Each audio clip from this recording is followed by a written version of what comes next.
Europe Matin. Lionel Gougelot.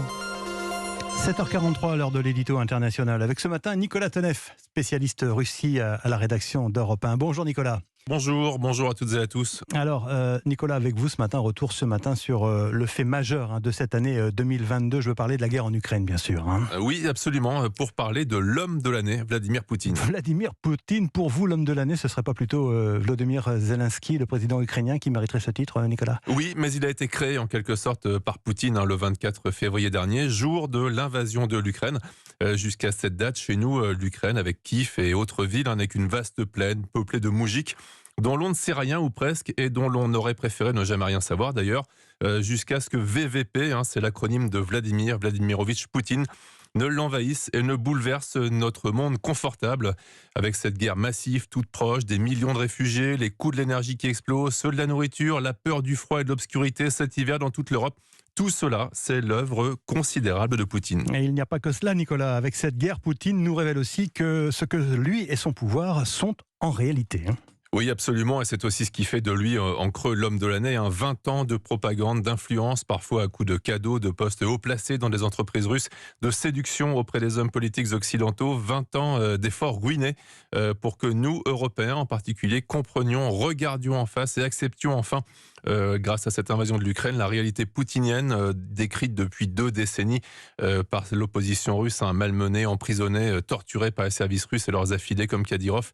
Depuis février, tout est clair, la stupidité et la dangerosité de ce régime sont révélées par la propagande inepte des télévisions russes, par les dérives de la conduite guerrière du Kremlin, qui conduit des milliers d'hommes dont la Russie a un grand besoin dans le civil à la mort, par la façon qu'a Poutine de travailler avec son repris de justice favori, Yevgeny Prigojine. Bref, Poutine se présente de lui-même, fidèle au portrait que fait de lui l'opposition russe depuis toujours.